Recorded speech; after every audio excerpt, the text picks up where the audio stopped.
El mundo está envuelto en un grande conflicto. La Biblia llama a esto un conflicto cósmico. ¿Sabes dónde se originó la primera guerra del universo? No fue con ningún país. La primera guerra fue en el cielo. ¿En qué momento? Isaías capítulo 14, versículo 12 dice: ¿Cómo caíste del cielo, oh lucero hijo de la mañana? Derribado fuiste a la tierra, tú que eras tan poderoso. El conflicto comenzó en el cielo y luego se trasladó a la tierra. Dios no creó a Satanás. Dios creó un ángel de luz. Un ángel, así como el ser humano, tenía libertad para adorar a Dios o para rebelarse contra Dios. Dios sabía del riesgo que estaba corriendo al crear seres libres, pero prefirió crear seres libres a que crear robots o máquinas que le puedan servir sin que sientan amor. Ese conflicto que inició en el cielo lo encontramos en el libro de Apocalipsis capítulo 12, a partir del versículo 7 en adelante, que se trasladó a la tierra. ¿Por qué? Porque según Apocalipsis 12, 7, dice que en el cielo se levantó una guerra entre Cristo y sus ángeles y Satanás y sus ángeles. En esa rebelión, él se convierte en el mayor poder opositor contra Dios. Y ese enemigo trata de desfigurar el rostro de Dios. ¿Sabes cómo lo hace? Culpando todo lo que ocurre en este mundo. Todo lo malo, toda la tragedia, todas las cosas terribles que acontecen. El ser humano termina culpando a Dios, cuando detrás de esto hay un enemigo que trata de desfigurar el amor de Dios. Ahora, Cristo murió por el ser humano.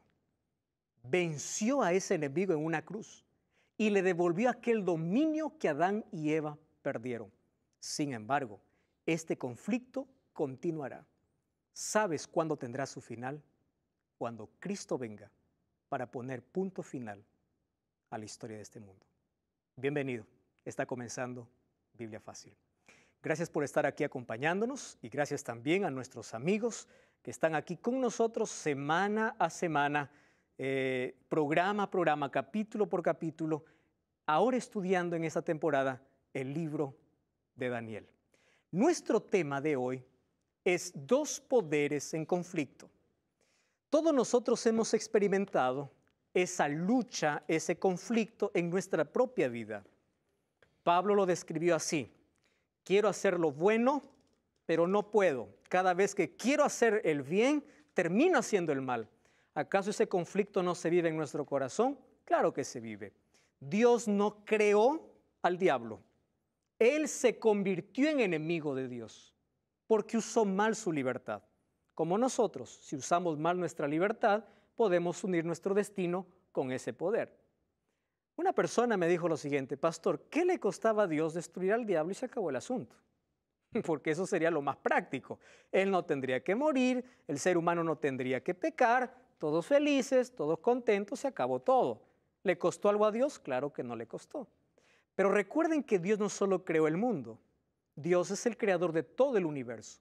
Si Dios hubiese destruido al diablo cuando éste pecó, entonces todo el universo le hubiese servido a Dios por terror y no por amor. Es decir, nadie podría usar su libertad. Ahora, ¿por qué para Dios hubiese sido fácil destruir al enemigo y decir aquí se acabó la historia? Sin embargo, los otros seres que Dios creó jamás entenderían por qué ocurrió esa destrucción. Además, Dios tomó una decisión. La decisión fue de que el pecado se revele por sí solo. Y es por eso que existen tanta tragedia, tanto dolor, como consecuencia del pecado. El universo está a la expectativa de lo que acontece en nuestro mundo. Entonces ellos saben a dónde condujo el pecado. Gracias a Dios que hay esperanza de que la historia de este conflicto va a terminar y ya sabemos quién es el ganador. Todo lo que tenemos que hacer es formar parte de las filas de este ganador que es Cristo. El conflicto es real. De ese conflicto hablaremos hoy. Vamos a abrir nuestro corazón a Dios, vamos a orar. Querido Dios, gracias por darnos vida y por permitir que podamos abrir tu palabra y encontrar en ella el mensaje que nuestro corazón necesita. Bendice a la persona que está mirando este programa. Tiene luchas, tiene problemas, tiene dificultades, experimenta en su propia vida este grande conflicto. Y aunque no tengamos todas las respuestas para el sufrimiento, tú eres nuestro amparo y fortaleza en un mundo lleno de dolor. Ayúdanos a comprender un poco más de esta guerra y cómo nosotros estamos involucrados en ella, pero sobre todo, ayúdanos a tomar una decisión para formar parte de aquel gran vencedor que es Cristo. En el nombre de Jesús. Amén. Muy bien, hoy vamos a hablar acerca de dos poderes en conflicto. Ustedes recuerdan que el pueblo de Israel, o el pueblo de Dios, tuvo tres grandes reyes. El primer rey fue elegido por Dios mismo, se llamó Saúl. Luego de Saúl vino David. Y luego de David, el tercer rey más sabio de toda la historia se llamó Salomón. Salomón, según el libro de Reyes, dice que compuso más de 3,000 proverbios y 5,000 cantares. Y no existió otro ser sobre la tierra como Salomón en sabiduría. Estamos hablando con excepción de Cristo cuando vino a esta tierra. Sin embargo, cuando Salomón murió, ¿quién iba a gobernar el pueblo? Su hijo. ¿Cómo se llamaba su hijo? Roboam. Ahora les cuento un poquito la historia. Esta historia está en Segunda de Crónicas o Segunda de Reyes capítulo 10 o Segunda de Crónicas 10 también. Allí dice que cuando Roboam o cuando el pueblo se reunió para poder coronar a Roboam como rey, vinieron para pedirle para hacerle un pedido. Por favor, le dice, tu padre fue muy duro con nosotros. ¿Tú crees que puedes ayudarnos un poco? Y él le dice, vengan luego de 3 días. El pueblo se va. Roboam se va a pedir consejo de los ancianos y le dice, mira, tienes que llevarte bien con el pueblo. A veces es bueno escuchar la voz del pueblo. Y está bien, tu padre fue muy duro. Bueno, luego se fue a pedir consejo de los más jóvenes y los jóvenes le dijeron, ¿qué? ¿Te vas a dejar dominar por el pueblo? Tú dile al pueblo así, miren, si mi padre fue malo, yo voy a ser 10 veces más que él. Yo voy a ser más duro que él. Entonces, allí vino el pueblo después de 3 días. ¿Y qué cosa ocurrió? Allí Roboam escuchó no la voz de los ancianos, sino la voz de los más jóvenes. Cuán importante es escuchar consejos de aquellos que tienen más experiencia, ¿verdad? Y se fue al pueblo y le dijo, miren, yo voy a ser más duro. El pueblo se rebeló contra Roboam. Y al rebelarse contra Roboam, ellos eligieron otro líder llamado Jeroboam. Entonces, allí se terminó la unidad de Israel. Hasta ahí eran 12 tribus que conformaban una sola nación. Con Roboam ocurre una división. Entonces, se divide Israel norte y sur. En el norte estaba Samaria, que era la capital, y en el sur estaba Jerusalén, que era la capital. 10 tribus fueron con ¿quién? Con Jeroboam, y 2 tribus fueron con Roboam. Ahí ocurre la separación de este pueblo llamado Israel. Daniel capítulo 1, versículo 1, nos habla lo que ocurrió con el reino del sur. ¿Correcto? Vamos entonces al libro de Daniel, capítulo 1, versículo 1. Dice así, en el tercer año del reinado de Joacim, ¿de dónde era rey Joacim? De Judá, vino Nabucodonosor, rey de Babilonia, a Jerusalén y la sitió. Vamos a quedar solamente hasta ahí. ¿Está bien? Muy bien. Daniel capítulo 1 comienza el libro con un conflicto. ¿Recuerdan ustedes, en el capítulo anterior vimos de que el tema principal en el libro de Daniel, ¿qué cosa era? Conflicto. Comienza el libro con una guerra. Una guerra aparente entre 2 países, una guerra entre 2 reyes, pero este conflicto va más allá de una guerra de ese momento. Este conflicto representaba el conflicto cósmico, el conflicto universal. Si ustedes se dan cuenta, aquí hay una guerra entre Joacim y Nabucodonosor, entre Babilonia y Jerusalén. Ahora, ¿quién estaba de parte de Jerusalén? Dios. ¿Quién estaba de parte de Babilonia? Babilonia es conocida como una nación que se rebela contra Dios. Aquí hay una lucha de dos reyes, de dos poderes, de dos dioses. No es una simple lucha, no es una simple batalla. Ahora, fíjense una cosa. Este conflicto que nos lleva a pensar que es un conflicto universal, tiene algunos elementos muy importantes. Entonces aquí no es solo un conflicto entre Jerusalén y Babilonia, sino entre el gran Jehová o Elohim y el gran Dios de Babilonia. Babilonia tenía más de 1500 dioses en su panteón babilónico. El dios principal de Nabucodonosor se llamaba Bel-Marduk. Solo que para contabilizar todos sus dioses, ¿saben cómo lo contabilizaban? Como 666. El número 666 comienza contabilizando los dioses de Babilonia. Ahora, esta ciudad politeísta va a conquistar ¿a dónde? A Jerusalén. Ahora, un dato curioso es el siguiente, que la palabra Jerusalén y Babilonia, ¿sabe dónde aparece? En Génesis.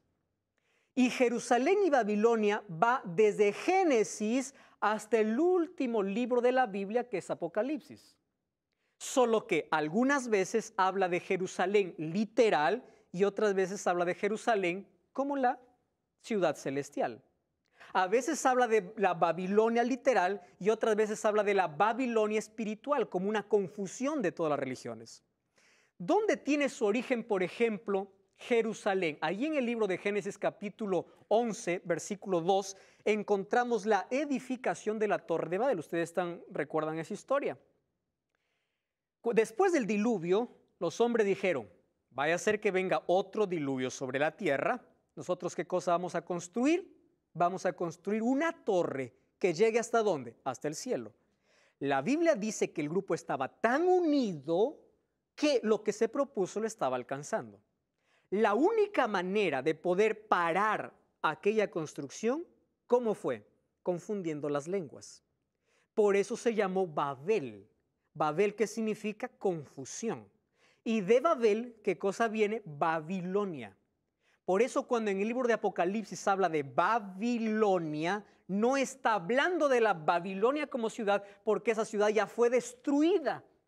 Ahora está hablando de una Babilonia espiritual, tomando la idea de la confusión. Si en Babel hubo una confusión de lenguas, en Babilonia hay una confusión de creencias, de ideologías, de filosofías. Ahora, Jerusalén también aparece en Génesis capítulo 14, versículo 18, cuando ahí aparece el rey de Salem representando a Jerusalén. Entonces, Jerusalén y Babilonia, más allá de ser unas ciudades geográficas literales, está representando una lucha entre dos poderes. ¿Entre quién? Entre Dios y Satanás. Ahora, fíjense lo que ocurre. Ahí aparece el nombre de Joacim en el tercer año del reinado de Joacim. Joacim empezó a reinar cuando tenía 25 años. Muchacho, ¿verdad? Muy joven para gobernar. Y él cometió un error, el error que muchos de los reyes cometieron: hacer lo malo delante de los ojos de Dios. Ustedes van a encontrar en el Antiguo Testamento el término que más se repite es: hizo lo malo delante de Jehová. Y llevó al pueblo a la apostasía. ¿Qué significa apostasía? Apostasía significa volver atrás del camino correcto. Es decir, yo estoy por un camino bueno y yo vuelvo, retrocedo. Eso es apostatar. Es una rebeldía abierta contra la verdad.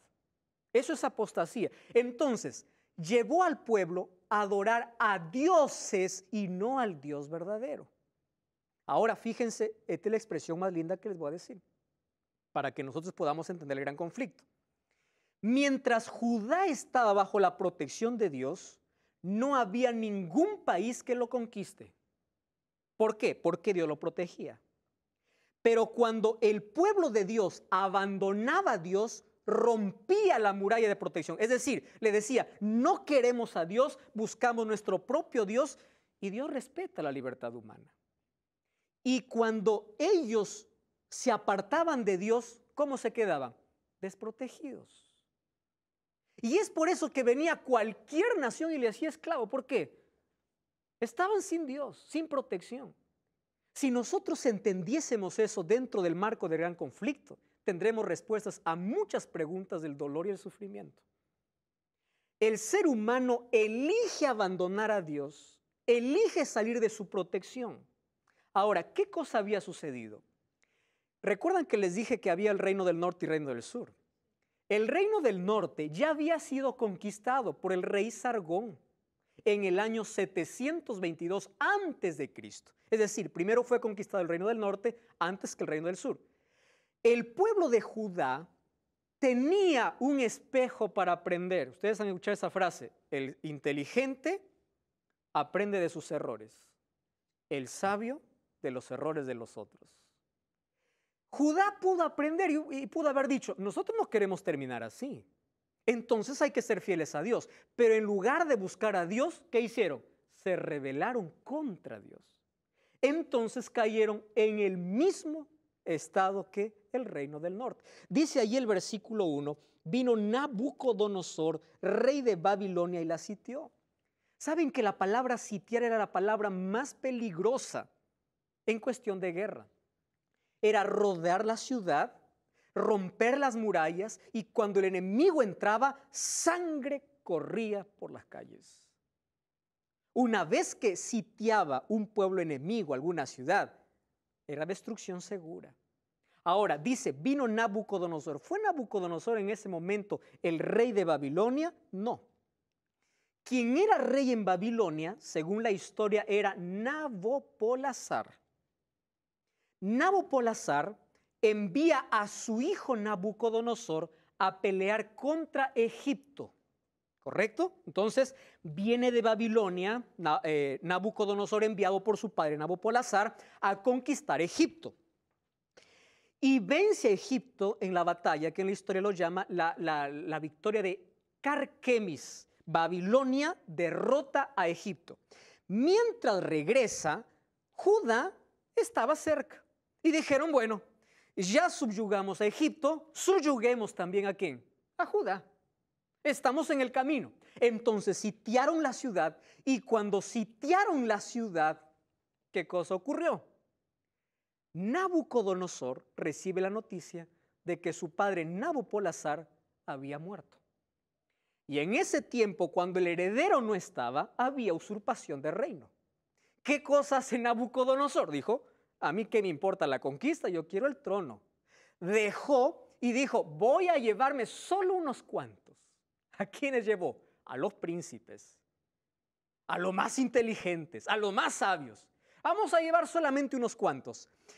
Y de Jerusalén, de Judá, hasta Babilonia habían 1600 kilómetros. ¡Wow! Lejos. Tomó esclavos.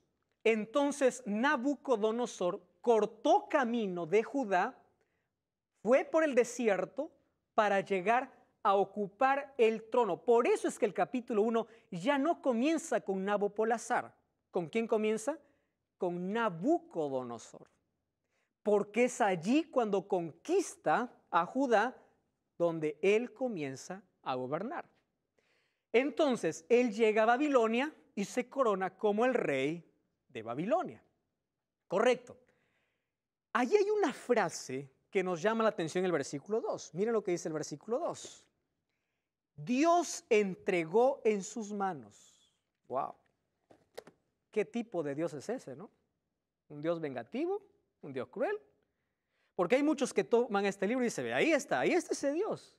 Dios dice que los entregó. En otras palabras, tú no me obedeces, ya anda, sufre. ¿Eso sería el concepto que dice aquí? Esperen un momento acá. Cuando dice la literatura hebrea, Dios entregó, en la literatura hebrea, los judíos tendían a pensar que todo lo que ocurre es porque Dios lo causa. Ahora escuchen lo siguiente. Dios no causó, Dios permitió. ¿Ustedes pueden comprender la diferencia entre causar y permitir? Causar es porque yo lo hago a propósito. Permitir es porque otro lo causa, pero yo permito. Cuando dice el Señor entregó, ¿qué está diciendo? Judá despreció a Dios y Dios los dejó. En otras palabras, ustedes están rebelando, no me quieren, está bien, yo respeto su decisión, me quedo de brazos cruzados y yo permito que ustedes puedan ser conquistados. Solo que detrás de todo eso que era malo ya para el pueblo de Dios, hubo dos cosas que Dios hizo. Y esto es lo que me gusta de Dios. Tú puedes ser maltratado por el mal, puedes estar desempleado, puedes haber perdido todo en la vida, pero detrás de toda esta tragedia Dios puede revertir y cambiar para bendición. ¿Y sabes cuál es la bendición? Dios permitió que el pueblo pueda ser esclavo. ¿Sabes por qué? Porque era la única manera como el pueblo entendía que necesitaba volver a Dios. Yo les pregunto, ¿a veces nosotros no aprendemos las mayores lecciones de la vida con el dolor? Sí. Entonces, y lo segundo, Dios permitió esa tragedia. ¿Saben también cómo lo revirtió esa situación difícil? Para que Babilonia pueda conocer quién es el Dios verdadero. Porque Babilonia era politeísta, no tenía conocimiento de ese Dios. Entonces, no todas las cosas malas que suceden en esta vida son realmente malas. Dios puede revertir situaciones, aun cuando sea causa de nuestra desobediencia. Ese es el Dios maravilloso que tenemos. Entonces dice que lo llevó y lo metió en la casa del tesoro de su Dios. La casa de su Dios se llamaba el gran templo Esagila. Ahí estaba su Dios Marduk. Es decir, Nabucodonosor se burló de Dios, trajo los vasos consagrados a Dios y los colocó allí donde, en su templo. ¿Qué cosa estaba diciendo? Mi Dios es más poderoso. ¿Es lo que está diciendo o no?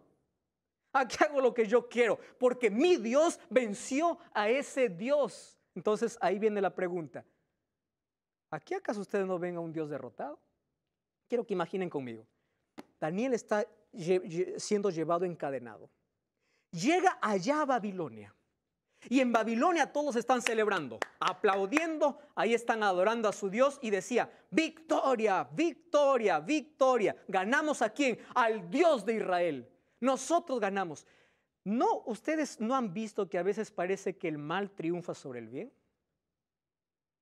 Victoria, hemos ganado. Yo imagino allí acercándose a Daniel, ¿dónde está tu Dios? ¿Y por qué tu Dios no les defendió?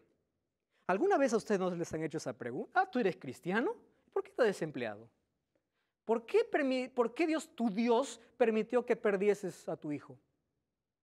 ¿Alguna vez hicieron esa pregunta? ¿Dónde está tu Dios?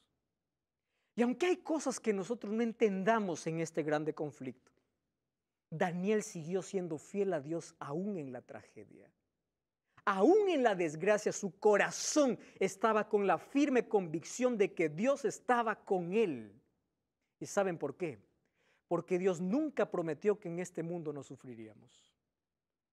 A veces hay muchas iglesias que venden un falso evangelio, que dicen, entrega tu vida a Cristo y los problemas se te acaban. ¿Quién te dice que los problemas en esta vida se te acaban cuando entregas tu vida a Cristo? La diferencia es que puedes enfrentar los problemas de una manera diferente, teniendo paz en el corazón. Eso es la diferencia. Jesús dijo, en el mundo tendréis aflicción. Entonces, el evangelio de Cristo es, yo estaré contigo en el dolor. Yo te prometo terminar el dolor, pero no significa que tú estás exento del dolor. El dolor un día va a tocar tu vida. Y aún en el dolor, tu deber es seguir siendo fiel a Dios. No cambies el canal. Vamos a una breve pausa. Estás en Biblia Fácil. Bueno, mi nombre es Gloria Vega. Yo soy de Santa Cruz, de Bolivia. Tengo 37 años. Soy casada. Tengo 2 niños, estudié contadora de profesión con un posgrado en administración de empresas. Actualmente me dedico con mi esposo a un negocio propio que tenemos de la venta de productos veterinarios. Y bueno, empecé a asistir hace un tiempo atrás a la iglesia adventista, ¿ya? De esa manera, a través del pastor, fue que me llegó la invitación para participar en el programa. Cuando me avisaron que era del tema de Daniel, me encantó muchísimo la idea porque si bien hace un tiempo atrás tomé la decisión, ¿no?, de querer conocer más profundamente a Dios y de querer seguirlo, siempre tuve curiosidad, ¿no?, por el tema de las profecías. No para mí, porque ya con lo que he aprendido en la iglesia lo creo, digamos, ¿no?, sino el hecho de que cómo puedo compartirlo con otros, ¿no?, y de poder compartirlo bíblicamente, ¿no?, de decir, esto quiere decir esto, porque cuando he leído, por ejemplo, el libro de Daniel, y me compré un libro también que lo estaba terminando de leer para que me ayude a comprender, pero me encantó la idea, como le digo, porque quiero aprender para poder enseñar a otros, ¿no?, para que, al igual que yo, que estábamos ciegos, puedan ver, ¿no? Al irme de acá me voy muy contenta, la verdad, por lo que estoy aprendiendo, que ese era el objetivo que yo tenía desde el comienzo. Y bueno, muy satisfecha, ¿no? Hasta lo que hemos avanzado ahora, muy satisfecha por lo que vamos en el camino, ¿no?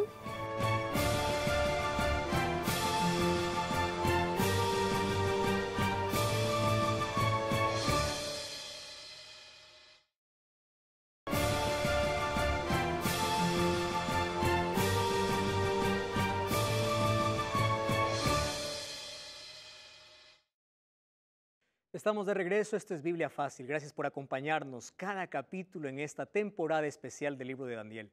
Preparamos una revista especial para ti. Mira, a todo color, esta revista puede llegar a casa completamente gratis.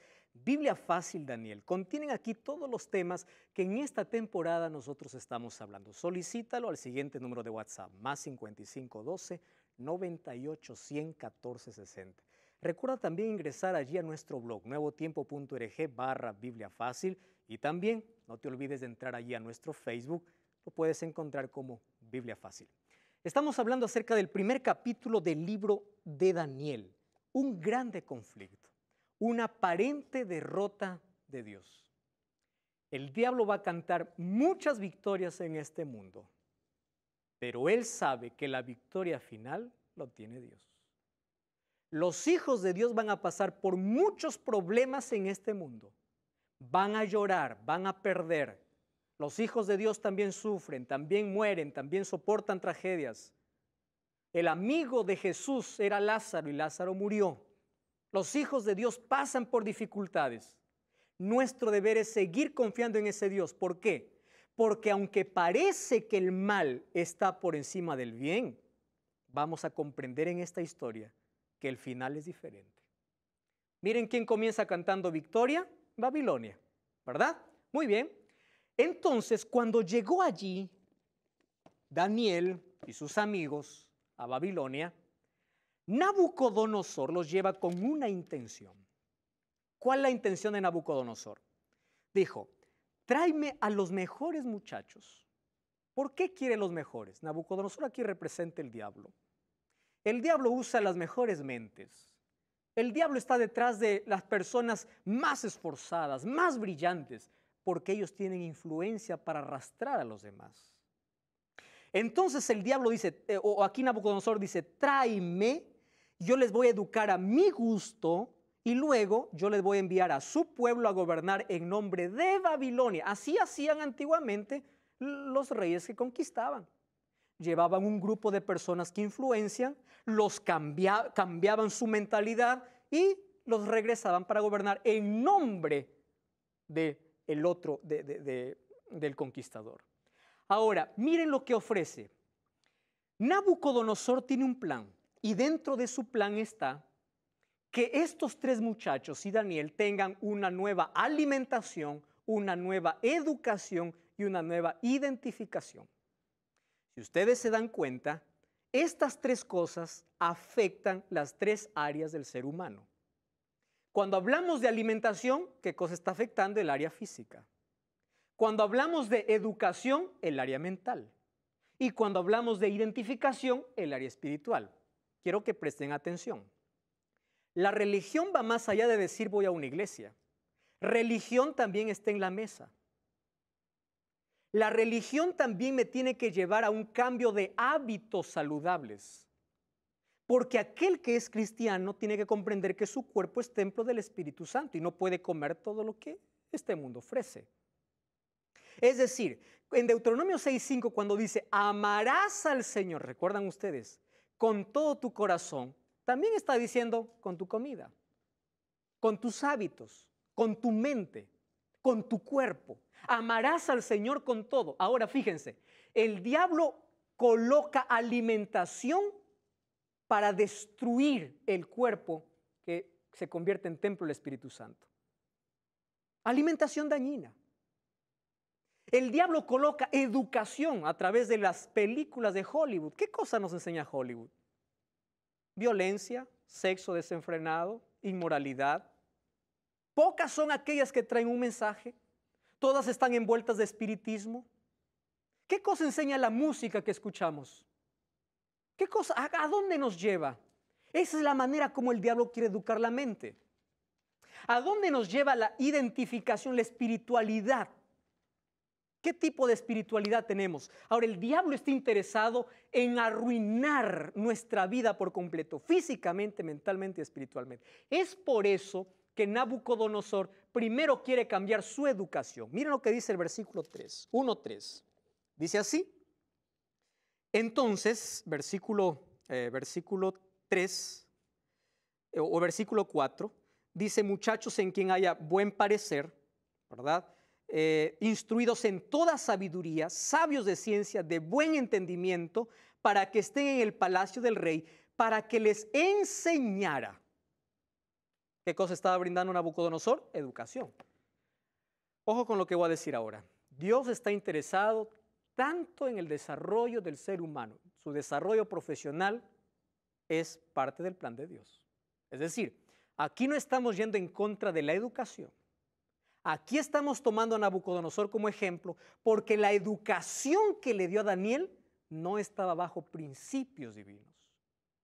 ¿Saben qué tipo de educación dio a Daniel? Por ejemplo, 3 cosas eran las materias que Daniel tenía que llevar. Número 1, la técnica en literatura y escritura babilónica. El sumerio era la escritura en cuneiforme. El babilonio era el lenguaje de Babilonia.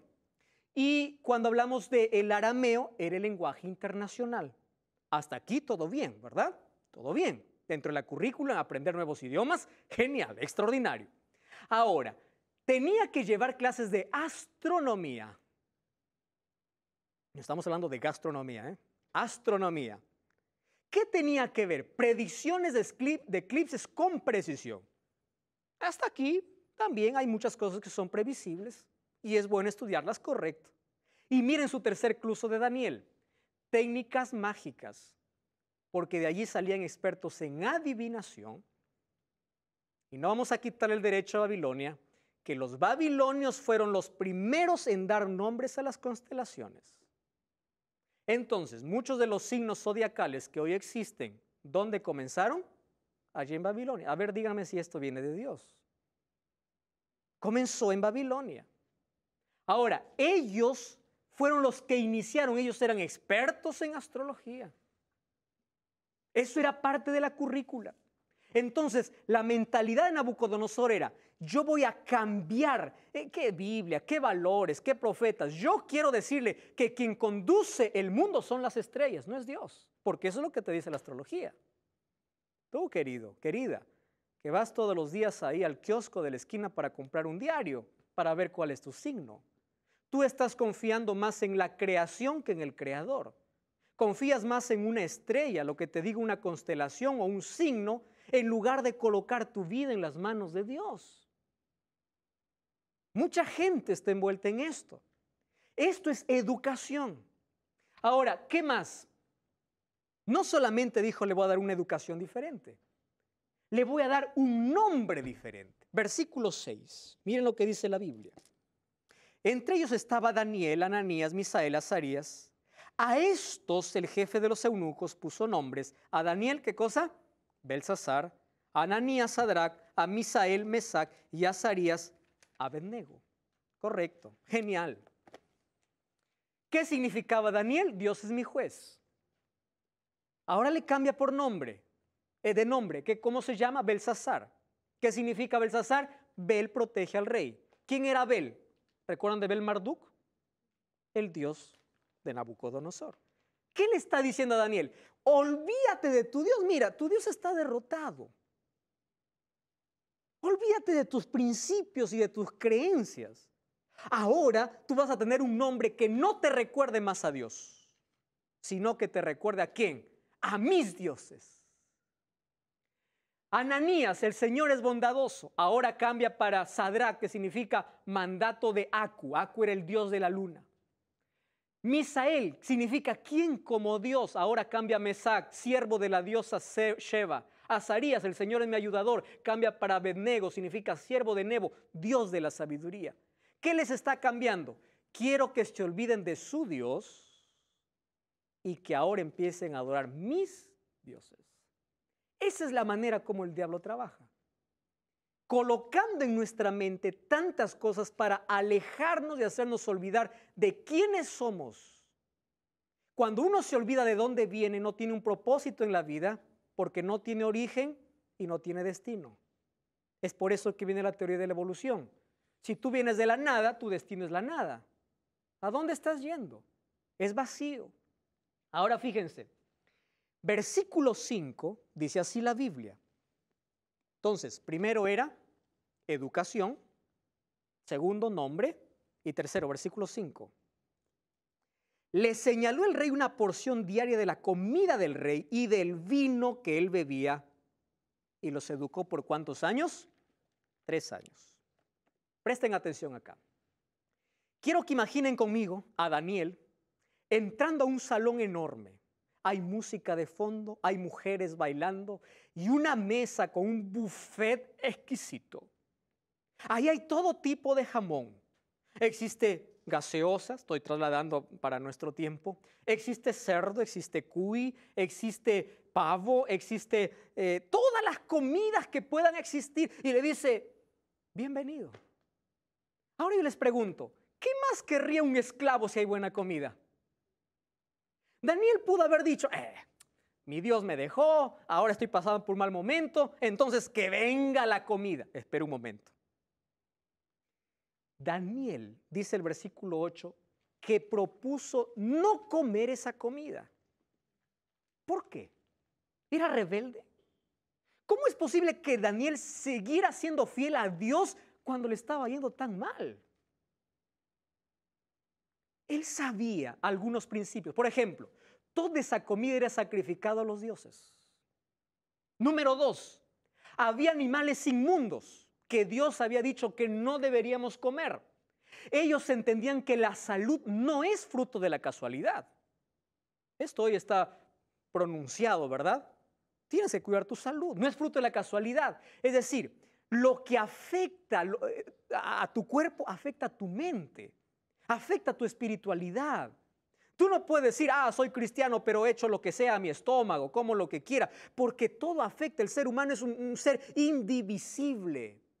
Tú no puedes decir, estoy bien espiritualmente cuando tienes una mala alimentación. Ahora, ¿qué cosa más entendía? Que su cuerpo es templo del Espíritu Santo y quería honrar a Dios con su cuerpo. Él sabía que lo que lo afecta físicamente también afecta, ¿qué cosa? Espiritualmente. Ahora miren, hay muchas personas que allí, ahora les voy a explicar, que están en contra de la alimentación. Dice, ¿por qué Daniel desperdició eso? Daniel 1:8 dice, decidió no comer. ¿Qué significa decidir? Eso es lo que nos hace seres inteligentes, diferente a todas las demás animales o diferente a los animales, la capacidad de decidir y elegir qué es lo mejor para nosotros. Decidió. La palabra decisión es la palabra clave. Si Daniel no hubiese decidido ser fiel a Dios, no tuviéramos el libro de Daniel. Dios no se hubiese revelado. Aquí comienza la fidelidad. Él allí comprendió. Ahora, Daniel entendió 3 cosas. En la Biblia, querido, existen 3 tipos de alimento: recomendado, permitido y prohibido. Ahora les voy a mostrar bíblicamente. El recomendado es Génesis 1:29. ¿Qué cosa dice? Yo les he dado todo verde para comer, ¿verdad? Frutas, verduras, legumbres, eso es para comer. Eso es el recomendado. ¿Quién lo recomienda? Dios. El permitido son algunas carnes, no todas. El prohibido es aquello que Dios dijo no. ¿Dónde está lo permitido y lo prohibido? En Levíticos capítulo 11. Una persona me dijo así, pastor, esos son leyes levíticas. ¿Por qué hoy yo me puedo privar de comer cerdo? A pesar de que hoy la Organización Mundial de la Salud ya sacó, ¿verdad? Un artículo sobre 10 o 12 razones para no comer más cerdo. ¿Por qué yo no puedo comer otras cosas? ¿Acaso ustedes se acuerdan de una visión que tuvo Pedro? Cuando Dios le dice, Pedro, levántate y come, y ahí había todo tipo de animal inmundo. Ah, dice, ahí acabó. Quiere decir que los animales inmundos eran para los judíos. Espera un momento. La visión que recibe Pedro no está hablando de una alimentación. Está hablando de que él llamaba inmundo a los gentiles. Y eso está en Hechos capítulo 10. Tienes que leer todo el capítulo. Es decir, Dios separó el alimento permitido, prohibido y recomendado. Tú eliges. Ahora, fíjate una cosa. ¿Por qué Levítico 11 sigue siendo el capítulo y el libro donde hasta ahora es vigente para hacer la distinción entre limpio y inmundo? ¿Sabes por qué? Porque la inmundicia es permanente. Quiero que entiendas algo. Dios llamó inmundo no en Levítico. ¿Sabes cuándo llamó inmundo? En el tiempo de Noé. ¿Te acuerdas cuando hizo el arca? ¿Qué cosa le dijo Dios? De los animales limpios, ¿quién está llamando inmundo y limpio? Dios. ¿Comprendes esto? Esto no tiene que ver con el judío, porque es Dios quien determina qué es limpio y qué es inmundo. Número 2, fue Dios quien lo llamó inmundo en Deuteronomio 14:3. Ahora, no, pastor, es que con una oración se limpia la comida. Vamos a Job, vamos a leer ese texto, ¿les parece? Job capítulo 14, versículo 4. Miren lo que dice Job 14:4. Dice así, ¿quién hará puro a lo inmundo? Y la respuesta es una, nadie. Es simple el texto. ¿Quién convertirá a lo que Dios hizo inmundo? ¿Quién dirá que eso es puro? Nadie. Ahora algunos dicen, no, eso formó parte de las leyes levíticas. Espera un momento. La alimentación no era nada tipológico. ¿Qué quiere decir? Aquel sistema de sacrificios acabó en la cruz porque los sacrificios señalaban a Cristo, pero la comida no señalaba a Cristo. ¿Con qué tenía que ver la comida? Con que tu cuerpo es el templo del Espíritu Santo. Eso dice 1 Corintios 6:19. ¿Saben? Daniel decidió ser fiel a Dios. Y él pudo haber aplicado este término de ética situacional. ¿Qué significa la ética situacional? Que la situación determina mi conducta. Es decir, vamos a imaginar que yo soy invitado y allí me ponen algo que la Biblia me dice que no es correcto. Y yo pienso así, pero ¿qué de malo tiene? Yo no voy a quedar mal. Yo voy a beber una copita para quedar bien, ¿verdad? Para involucrarme en la sociedad. Pero la Biblia me dice que está mal. Si Daniel hubiese pensado en una ética situacional, él hubiese pensado así, el rey me está pidiendo, yo soy solo un esclavo. El esclavo tiene que obedecer lo que el rey le dice. Pero Daniel no, dijo, por encima de este rey, tengo un Dios a quien obedecer. Por encima de cualquier mandato que alguien te dé, por encima de cualquier situación, tú debes ser fiel a tu conciencia, fiel a tus principios, porque tienes la libertad como Daniel de elegir, tomar una decisión. Me encanta mucho esta frase. Daniel decidió ir contra la corriente. Es fácil nadar allí en la corriente, lo difícil es nadar en contra de la corriente. Cuando todos estaban de acuerdo a lo que el rey decía, Daniel propuso en su corazón, ¿qué cosa? Ser fiel a Dios. Ahora, un texto me encanta tanto. Mi texto favorito dice así: la mayor necesidad del mundo es la de hombres y mujeres que no se compren ni se vendan. Hombres y mujeres que sean leales a Dios. Hombres que se mantengan de parte de la verdad, aunque se desplomen los cielos. Esa es la mayor necesidad de nuestro mundo. Querido, la salvación no tiene que ver con ir a una iglesia simplemente. La salvación involucra tus hábitos. La salvación involucra tu alimentación. La salvación involucra lo que hagas o no hagas, porque la salvación afecta toda nuestra vida. Romanos capítulo 12 dice, hay que presentarse delante de Dios como ofrendas vivas. ¿Qué cosa estás consumiendo? Deja esa droga que estás consumiendo. Deja de ser un bebedor social. Deja la ética situacional. Deja aquel cerdo que te está matando. Deja aquellos alimentos que Dios prohibió. Porque si Dios dijo que no, es porque pensaba en tu salud. Tercera de Juan 2 dice, yo quiero que seas prosperado en todo, pero que tengas salud. Si Dios dijo no, no discutas. No digas que fue para el pasado. Sé fiel a Dios.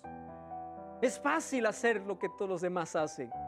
Difícil es ser fiel a Dios, aun cuando uno está en una situación complicada. Ahora yo te pregunto, ¿tú quieres tomar la misma decisión que Daniel? Daniel decidió en su corazón. Querido, los deseos no cambian nada. Las decisiones cambian todo.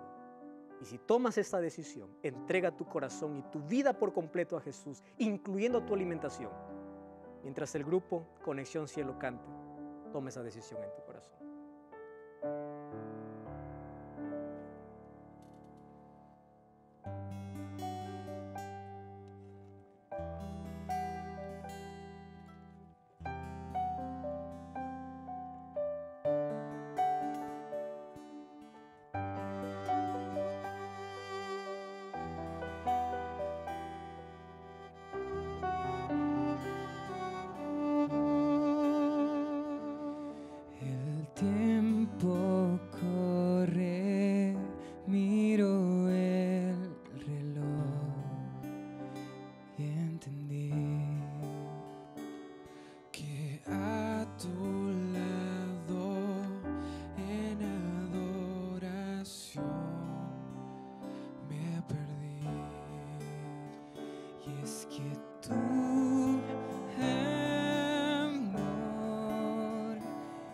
hace ser alguien mejor. Puedo ser feliz y es por eso que yo quiero estar aquí junto a ti. Sé el sol de cada día brillando en mi vida con tu amor.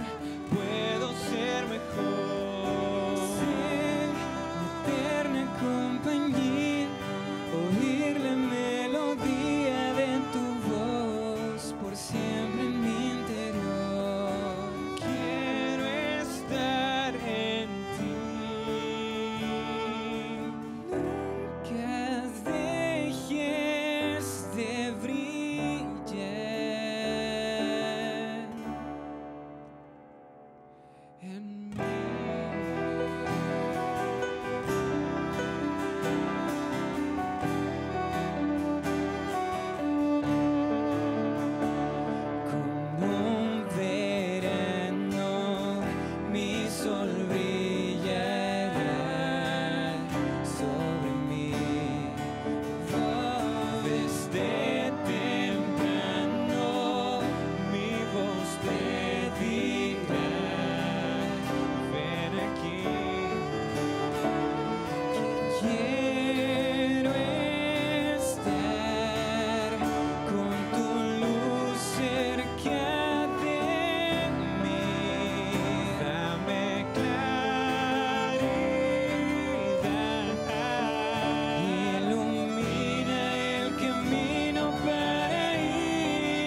mi sol de cada día.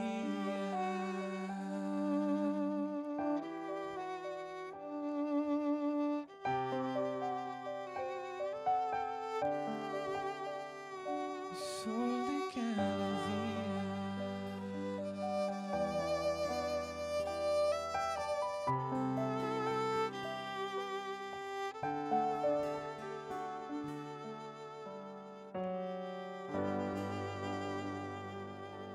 Nunca dejes de brillar en el lugar donde estés. ¿Recuerdan ustedes que capítulo 1 comenzó Babilonia teniendo la victoria? Miren lo que dice el capítulo 1, versículo 20. En todo asunto de sabiduría e inteligencia que el rey los consultó, halló 10 veces mejores que todos los magos y astrólogos que había en su reino. ¿A quién? A Daniel y a sus amigos. La victoria que te da este mundo es temporal. La victoria que te da Dios es eterna. Si Daniel hubiese cedido, no hubiese llegado a ser 10 veces mejor. ¿Sabes dónde radica la diferencia entre el fracaso y el éxito en la vida? No está en la capacidad ni en el dinero que tengas, sino en la fidelidad a los principios que tú ya conoces. Voy a hablar para ti. Dios quiere hacer de ti 10 veces mejor. El mejor esposo, el mejor empleado, el mejor empresario, el mejor profesor, la mejor ama de casa, el mejor padre, la mejor madre. Pero sabes, eso es el resultado de la fidelidad. Sé fiel a Dios. Aquí está la victoria divina a través del ser humano que se pone en las manos de Dios. El mundo quiere ver cristianos mejores. El mundo quiere ver creyentes que realmente vivan aquello que leen. Y Dios te ha llamado para eso. Dios quiere hacer mejor de ti. ¿Tú aceptas el desafío? Vamos a orar. Querido Dios, gracias porque tu palabra me lleva o me coloca en tus manos para ser un Daniel en este tiempo. En medio de un mundo lleno de inmoralidad, de falta de valores, de crisis, ayúdanos a ser fieles, como la brújula al polo. Ayúdanos a ser fieles en todo momento, bajo cualquier situación, a demostrar que tú eres nuestro Dios, aunque las condiciones no sean favorables. La fidelidad tiene recompensa y la recompensa es la eternidad. Por eso toma nuestra vida en el nombre de Jesús. Amén. Gracias por acompañarme en este capítulo. Te espero la siguiente semana para seguir descubriendo el misterioso tesoro del libro de Daniel. Te espero aquí en Biblia Fácil.